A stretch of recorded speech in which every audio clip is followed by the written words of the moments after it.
Introduction myself. Assalamualaikum warahmatullahi wabarakatuh. Perkenalkan, nama saya Dea Ivanita. Di sini saya akan mempresentasikan mengenai tingkat bahaya erosi di Kecamatan Bangsal Sari.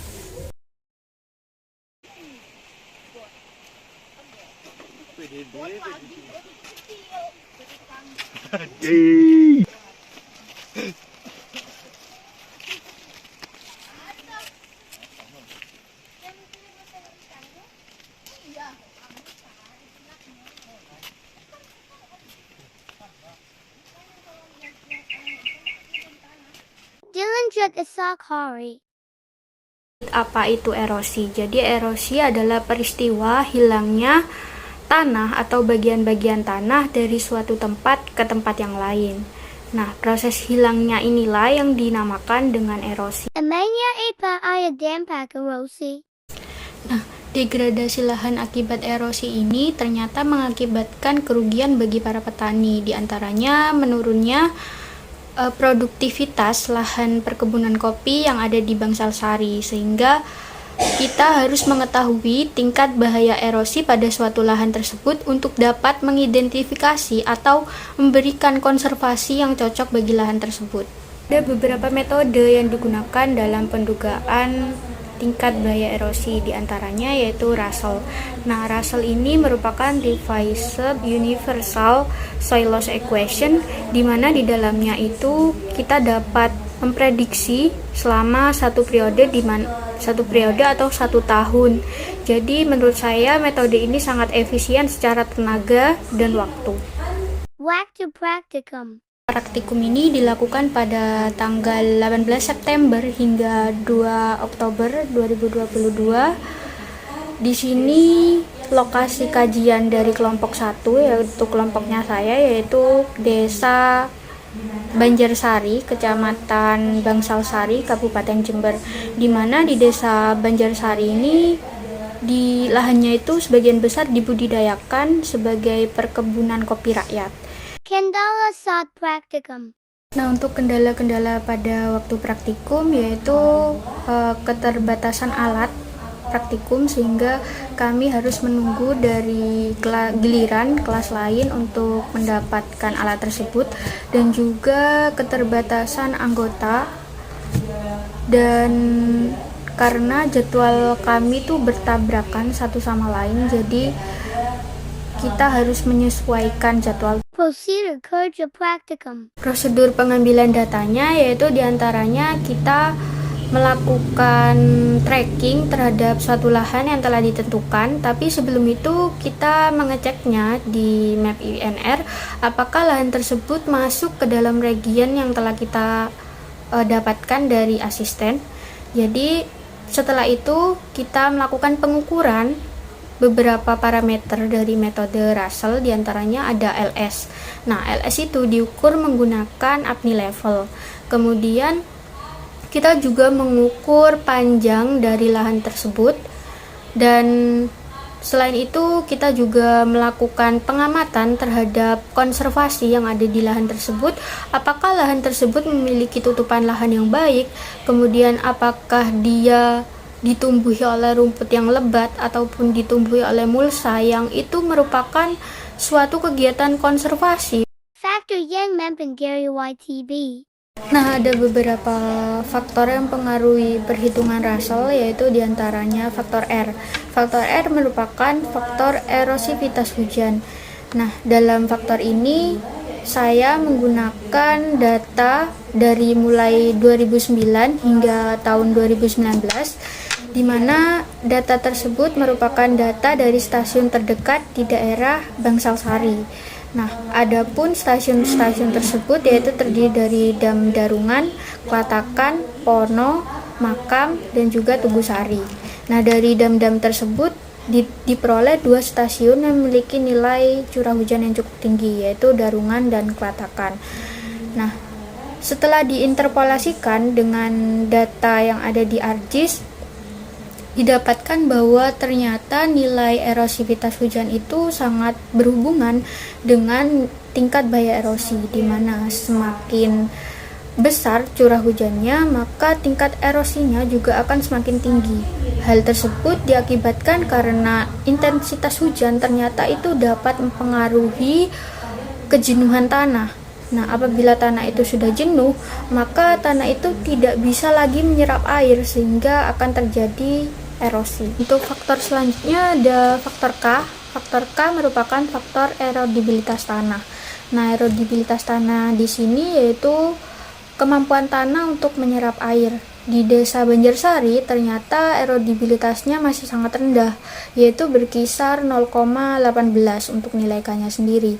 Sedangkan untuk pengkelasan yang dilakukan oleh Arsyad tahun 2010, ternyata dengan nilai tersebut 0,18 tersebut erodibilitasnya terbilang sangat rendah. Nah, ini merupakan kabar baik ya, karena jenis tanah yang memiliki erodibilitas rendah itu bisa tahan terhadap erosi.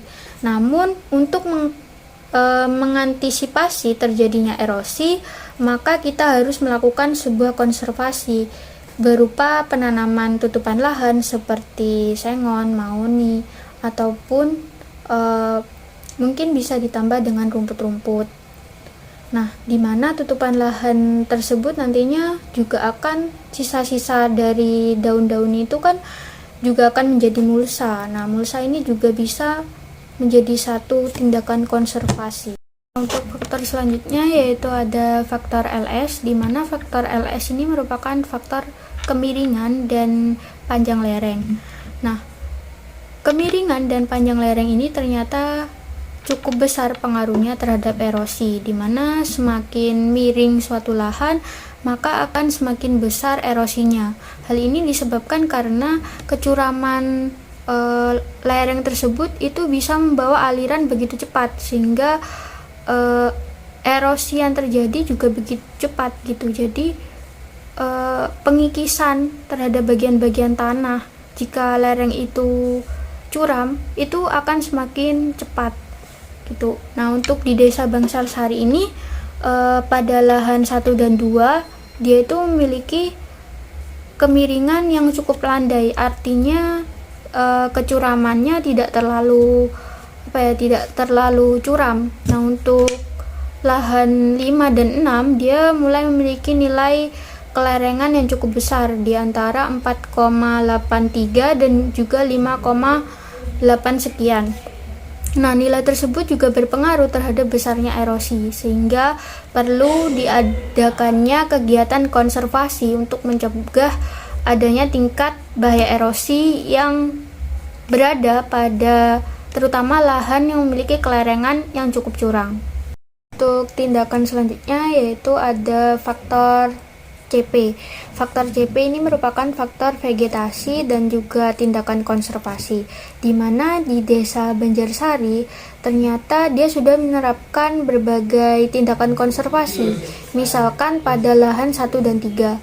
Nah, pada lahan 1 dan 3 ini memiliki tindakan konservasi berupa teras bangku yang berkonstruksi sedang, sedangkan pada lahan 2 dan 4 dia memiliki tindakan konservasi yang memiliki konstruksi baik. Sedangkan yang terakhir untuk lahan 5 dan 6 dia memiliki tindakan konservasi berupa strip tanaman rumput yang baik, rapat, dan berlajur. Nah, kondisi faktor vegetasi dan juga tingkat konservasi pada Desa Banjarsari ini tergolong baik. Hal ini dikarenakan setiap lahan memiliki tindakan konservasi. Nah, mengapa kita perlu melakukan tindakan konservasi? Karena vegetasi ini merupakan faktor yang penting dalam menentukan tingkat bahaya erosi. Semakin banyak penutup lahan, semakin banyak mulsa, maka air yang jatuh itu tidak langsung mengenai tanah, melainkan masih masih jatuh terhadap entah itu tutupan lahan, entah itu mulsa atau rumput, sehingga air itu tidak menyebabkan degradasi tanah gitu. Jadi semakin banyak konservasi yang dilakukan, maka akan semakin kecil juga nilai erosinya. Selanjutnya, setelah kita menganalisis beberapa faktor yang digunakan dalam perhitungan Russell, Langkah selanjutnya yaitu kita memperhitungkan laju erosi atau A dari beberapa faktor yang telah kita peroleh tadi. Jadi A sama dengan R, K, LS, dan CP. Itu merupakan akumulasi dari itu merupakan nilai dari TBE. Nah, untuk selanjutnya yaitu laju erosi. Laju erosi pada keenam kebun yang saya analisis di desa Banjarsari itu ternyata nilai A-nya itu masih cukup rendah, yaitu sekitar untuk lahan 1 misal 0,175, untuk lahan 2 0,025, untuk lahan 3 0,254 dan seterusnya. Nah, hal ini menandakan bahwa di sana terjadi konservasi yang cukup baik, di mana sudah dari CP-nya itu sendiri, memiliki nilai yang kecil sehingga mengakibatkan nilai A-nya juga kecil gitu. Pengendalian erosi ini juga bisa dilakukan dengan cara yaitu tadi menanami tutupan lahan sehingga banyak mulsa yang menutupi lahan. Nah, itu bisa sebagai tindakan konservasi di Desa Banjarsari. Itu sehingga untuk nilai A di Desa Banjarsari ini sendiri masuk ke dalam kategori sangat ringan atau SR, karena dia itu nilainya kecil, tidak kan untuk masuk ke dalam kategori SR itu paling enggak punya nilai 0 sampai 15 gitu. Jadi Banjarsari ini masuk ke dalam klasifikasi sangat ringan untuk nilai laju erosinya. Akhir ada pengkelasan atau klasifikasi tingkat bahaya erosi. Nah, berdasarkan faktor-faktor yang telah kita analisis, terutama pada faktor laju erosi, itu didapatkan nilai A-nya itu sama dengan 0, sekian dan tidak sampai 2, bahkan hanya yang paling besar itu pada lahan 6 hanya 1,5 sekian. Nah, itu menandakan bahwa klasifikasi atau kelas dari tingkat bahaya erosi untuk di Desa Banjarsari ini tergolong sangat ringan atau masuk ke dalam kategori sangat ringan. Nah, hal ini diakibatkan karena konservasi di sana sudah diterapkan dengan baik, seperti adanya tutupan lahan atau adanya teras bangku dan lain sebagainya. Kukupsikian pendulasan dari saya atas perhatiannya, saya ucapkan terima kasih dan berikut beberapa komentar praktikum.